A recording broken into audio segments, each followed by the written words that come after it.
ગુરુવાર અને 12 જૂનના દિવસે લગભગ 1:45 વાગે બપોરે જે અત્યંત દુઃખદાયક દુર્ઘટના જે ઘટી અમદાવાદથી લંડન જતી એર ઇન્ડિયાની ફ્લાઇટ ટેક ઓફ કરી અને તરત જ ક્રેશ થઈ, જેના ભાગરૂપે સિવિલ હોસ્પિટલમાં ઘણા બધા દર્દીઓ એક સાથે લઈ આવવામાં આવેલા. સિવિલ હોસ્પિટલ એટલે સૌથી નજીકની સરકારી મોટામાં મોટી વ્યવસ્થા. એક સાથે હું એમ કહીશ ત્યાં સુધી 250 થી 300 ડૉક્ટર્સ, સ્ટાફ નર્સ, રેસિડન્ટ્સ અને સામાજિક કાર્યકર્તાઓ પણ બધાએ સૌ સાથે મળી અને ટ્રોમા સેન્ટર પહોંચી અને આવેલા દરેકે દરેક દર્દીને ઇમિડિયેટલી આપણે કહીશું કે ગોલ્ડન અવરમાં સારવાર મળે એવી વ્યવસ્થા તંત્રએ કરી. સતત નિરીક્ષણ અને ગાઈડન્સ ઓપડી અધિકારી તરફથી અને સરકાર તરફથી મળતું રહ્યું અને વિધિન 3 to 4 અવર્સ જેટલા લોકો સર્વાઈવર, જેટલા લોકો પણ ઇન્જર્ડ આવ્યા હતા એમને પ્રોપરલી ટ્રીટમેન્ટ આપી અને વોર્ડમાં દાખલ કરી દેવામાં આવ્યા. પછી જે ચેલેન્જની વાત આવી કે જેની અંદર જે મૃતક લોકો હતા એમનું DNA સેમ્પલિંગ અને એમની સાથે એમને આઈડેન્ટિફાઈ કરવા માટે ફેમિલી મેમ્બરનું DNA સેમ્પલિંગ, એના માટેની વ્યવસ્થા બીજે મેડિકલ કોલેજમાં કસોટી ભવનમાં કરવામાં આવી. આપની માધ્યમથી, મીડિયા માધ્યમથી જાહેરાત આપી અને દરેકે દરેક વ્યક્તિ સુધી જે લોકો ફ્લાઇટમાં ઓનબોર્ડ હતા એમના ફેમિલી સુધી પહોંચી અને આ મેસેજ આપી અને ત્યાં આગળ બ્લડ કલેક્શન જે 24/7 એમ કહીશ કે અમારી ટીમ એને કરતી રહી અને એની પછી FSLમાં મોકલી અને હવે આજે એ દિવસ આવ્યો છે કે જ્યારે આપણે એને આઈડેન્ટિફાઈ કરી શકીશું. આજના દિવસમાં 9 DNA સેમ્પલિંગ મેચ થઈ અને આપણી પાસે આવ્યા છે. પહેલું DNA સેમ્પલિંગ મેચ કરી અને પરિવારના સભ્યોને પ્રથમ મૃતદેહ જે પાર્થિવ શરીર આપણે આજે આપવામાં આવ્યું છે.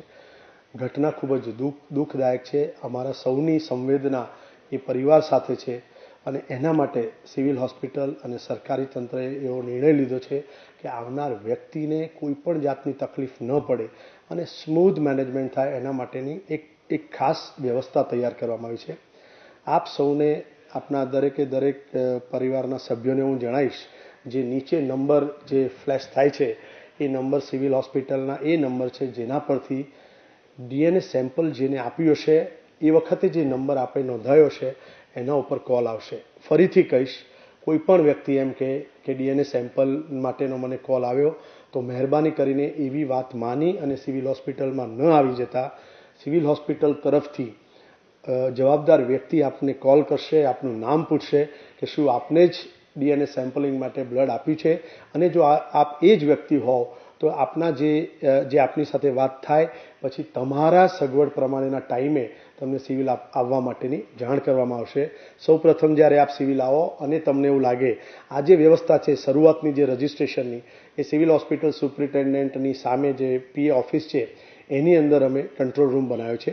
ત્યાં આપને આવવાનું રહેશે. પરંતુ આપને કોઈ પણ જાતની તકલીફ પડે, આટલા મોટા મેડિસિટી કેમ્પસમાં ફેલાયેલી હોસ્પિટલમાં કોઈ પણ જાતની અગવડ પડે તો જે નંબર પરથી આપના ઉપર કોલ આવ્યો હોય એ જ નંબર પર રિટર્ન કોલ કરશો તો આપને દરેકે દરેક લેવલે ગાઈડન્સ આપવામાં આવશે. આપ એક વખત ત્યાં આવો પછી ત્યાં આપનું જે મેચિંગનું રજિસ્ટ્રેશન જે આપ કરશો ત્યારે આપના દસ્તાવેજ એટલે કે આપે શું શું સાથે લઈને આવવાનું છે એ આપને ફોન પર જ અમારા વ્યક્તિ જણાવી દેશે કે સપોઝ આપ એ જ વ્યક્તિ છો જેને બ્લડ આપ્યું છે તો એ આપનો કોઈ આઈડેન્ટિટી પ્રૂફ જોઈશે. આપના અને મૃતક વ્યક્તિ સાથેનો સંબંધ એસ્ટાબ્લિશ કરતું કોઈ રેશન કાર્ડ હશે તો પણ ચાલશે. મૃતક વ્યક્તિનું પણ આધાર કાર્ડની જરૂર પડશે. પાસપોર્ટ હોઈ શકે તો પણ ચાલે. વોટિંગ આઈડી હોય, ગવર્મેન્ટનું કોઈ પણ જાતનું આઈડેન્ટિટી પ્રૂફ એ ચાલશે. પરંતુ એવી કોઈ પરિસ્થિતિ હોય કે જેની અંદર રિલેશન એસ્ટાબ્લિશ ન થઈ શકતા હોય અથવા બેમાંથી કોઈ એક વ્યક્તિનું આધાર કાર્ડ અથવા જરૂરી સરકારી દસ્તાવેજ અવેલેબલ ન હોય એવી પરિસ્થિતિમાં મામલતદાર ઓફિસથી આપે લેટર લઈ અને પછી આવશો તો એને વેલિડ ગણવામાં આવશે.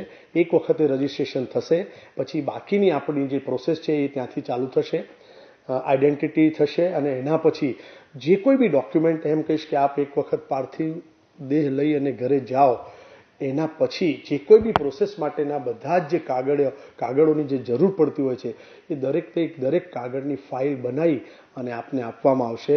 એટલે બિલકુલ ચિંતા ન કરશો, અમારી સંવેદના આપની સાથે છે. આપને કોઈ પણ તકલીફ ન પડે એના માટે સિવિલ હોસ્પિટલે આવી વ્યવસ્થા કરેલી છે. અને જ્યારે આપને આપનો પાર્થિવ દેહ સોંપવામાં આવશે તો જો એ રોડથી રીચેબલ હશે જગ્યા તો આપને એમ્બ્યુલન્સ દ્વારા ઘરે પહોંચાડી દેવામાં આવશે. અને એ જ રીતે જે ડોક્યુમેન્ટની ફાઇલ હશે જેની અંદર તમારું મેચિંગ ડોક્યુમેન્ટ્સ હશે, PM રિપોર્ટ હશે, પોલીસની તરફથી જે જરૂરી દસ્તાવેજો હશે અને સાથે સાથે આપણે એવું કહીશું કે એમનું ડેથ સર્ટિફિકેટ પણ હશે. એટલે કે મૃત્યુ પછીની કોઈ પણ લીગલ પ્રોસિજર કરવા માટે જરૂરી બધા જ દસ્તાવેજ એક સાથે આપી અને એવી રીતની વ્યવસ્થા ગોઠવી છે જેથી કરીને આપને ફ્યુચરમાં પણ કોઈ પણ જાતની તકલીફ પડે નહીં. ફરીથી એક વખત આપના માધ્યમથી કહીશ કે મહેરબાની કરીને જો સિવિલ હોસ્પિટલના ડેઝિગ્નેટેડ નંબરથી ફોન ન આવે તો એવું માની ન લેવું કે અમારું મેચિંગ થઈ ગયું છે અથવા DNA સેમ્પલિંગ થઈ અને અમને બોલાવવામાં આવ્યા છે. ફરીથી કહીશ કે 9 જ રિપોર્ટ હમણાં સુધી મળ્યા છે. જેમ જેમ રિપોર્ટ વધશે, મળતા જશે, એમ સામેથી હોસ્પિટલ તંત્ર તરફથી કોલ આવશે. પછી જ આપણે માનવાનું કે આપણને બોલાવવામાં આવે છે. તો અનનેસેસરી આપનો ટાઈમ પણ ન બગડે. માં motor driving, safe and sure driving.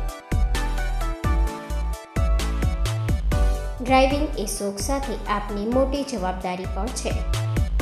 અમારા ઇન્સ્ટ્રક્ટર દ્વારા સચોટ અને સરળ માર્ગદર્શન.